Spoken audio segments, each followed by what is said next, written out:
I am Dr. Rameshwari Nallasamy speaking from Nana Hospital, Tillanagar, Tiruchirappalli, Tamil Nadu. வாழ்த்துக்களுடன் வணக்கங்களுடன்.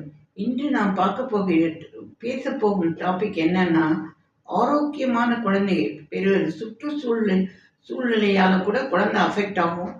அவங்க உபயோகப்படுத்துகிற வேதிய பொருட்களாலும் குழந்தை affect ஆகும். ஆரோக்கியமான குழந்தை பெற்றதுக்கு நிறைய யோசிக்கணுமான்னா, ஆமாம், நல்லா கட்டாயமாக யோசிக்கணும். நல்லா சாப்பாடு சாப்பிடணும். எல்லாம் வைட்டமின் டெஃபிஷியன்சிலாம் இல்லாமல் இருக்கணும். அனிமியா இல்லாமல் இருக்கணும். சுற்றுப்புற சூழ்நிலைங்கிறது இதுவும் சேர்த்து தான் வரும். அதனால் நல்லா சம விகிதமான சாப்பாடுகள் சாப்பிடணும். பழங்கள் சாப்பிடணும். ப்ரோட்டீன் ரிச் ஃபுட்டு சாப்பிடணும். இது எல்லாமே இந்த என்வைரன்மெண்டல் ஃபேக்டரில் வந்துடும். இதில் எது குறைச்சலாக இருந்தாலும், ஏதாவது ஃபோலிக் ஆசிட் குறைச்சா இருந்தால் நியூரலாஜிக்கல் டிஃபெக்ட் வந்துடும். அனீமியா ஹீமோக்ளோபின் குறைச்சலாக இருந்ததுன்னா அனீமியா ஒருவேளை ரத்தப்போக்கு டெலிவரி ஆகும்போது நிறைய போச்சுன்னா உசுருக்கே கூட ஆபத்து வந்துடும். அதனால் இந்த இதை பற்றி வரும். சில பேர் வயலில் வேலை செஞ்சிட்ருப்பாங்க. வயலில் வேலை செய்யும்போது அங்கே பூச்சி மருந்துகள்லாம் அடிச்சிட்ருப்பாங்க. பூச்சி மருந்தெல்லாம் அடிச்சிட்டு இருக்கும்போது அவங்க போனாங்கன்னு வச்சுக்கோங்க, அவங்க ஃபேஸு, கை, காலெலாம் கவர் பண்ணிட்டு தான் போகணும். பூச்சி மருந்து இடத்துல போகும்போது அந்த பூச்சிக்கொல்லி மருந்துகள்லாம் இந்த பேபியை அஃபெக்ட் பண்ணி பேபிக்கு குறைபாடு வர்றதுக்கு சான்ஸ் இருக்குது. அதனால் ப்ரெக்னெண்ட்டாக இருக்கும்போது இந்த பூச்சிக்கொல்லி மருந்தெல்லாம் அடிக்கிற இடத்துக்கு போகாமல் இருக்கிறது நல்லது. சில பேர் சிலருடைய வேலையே பெரிய வெயிட்லாம் தூக்க வேண்டி வரும். அந்த மாதிரி வெயிட்லாம் ரொம்ப தூக்குனாங்கன்னா, சர்வைக்கல் லென்த் எல்லாம் ரொம்ப கம்மியாக இருந்ததுன்னா அவங்களுக்கு குறைப்பிரசவம் ஆகிறதுக்கு சான்சஸ்லாம் நிறைய இருக்குது. குறைப்பிரசவம் ஆனால் அந்த குழந்தையை காப்பாற்றிடலாம். பட் காப்பாற்றினாலும் அதை வளர்க்குறதுலாம் ரொம்ப சிரமம்.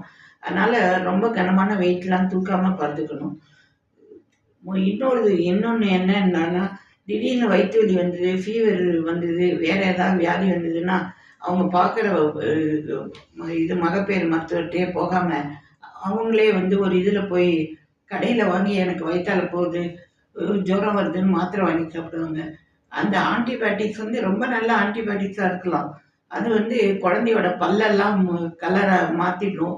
வேறு ஏதாவது குறைபாடுகள்லாம் வந்துடும். அதனால் என்ன உடம்புக்கு சரியில்லைனாலும் நீங்கள் பார்க்குற டாக்டர்கிட்டே மருத்துவர்கிட்டே போய் ப்ரெக்னெண்ட்டாக இருக்கிறதுங்கிறத சொல்லிவிட்டு அதுக்கு ஏற்றபடி மருந்து வாங்கி சாப்பிட்றது தான் நல்லது.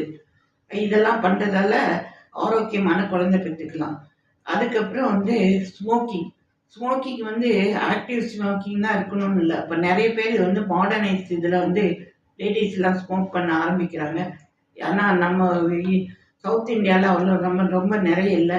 ஆனால் பேசிவ் ஸ்மோக்கிங், அவங்க ஹஸ்பண்டோ அவங்க வீட்டில் இருக்கிறவங்களோ ஸ்மோக் பண்ணிட்டு இருந்தாங்கன்னா அந்த ஸ்மோக் பேசிவ் ஸ்மோக்கிங் ஆகி அது பேபியை அஃபெக்ட் பண்ணுறதுக்கு காரணம் இருக்குது.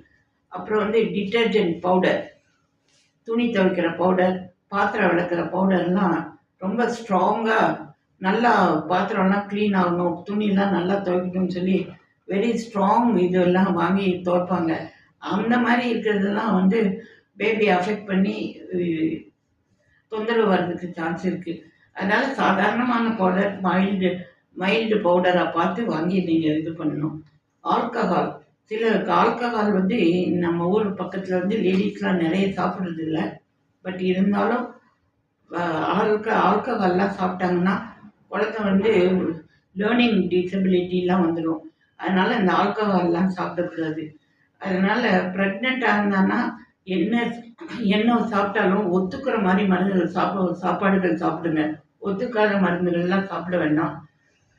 இது டாக்டர்கிட்ட ப்ரெக்னெண்ட்டாக இருக்கேங்கிறத முதல்ல சொல்லி அதுக்கேற்றபடி மருந்து வாங்கிக்கோங்க. சப்போஸ் அவர் உங்கள் மகப்பேறு மருத்துவர்கிட்ட போய் காமிங்கன்னா போய் காமிச்சிருங்க. என்வைரன்மெண்டல் ஃபேக்டர்ஸ்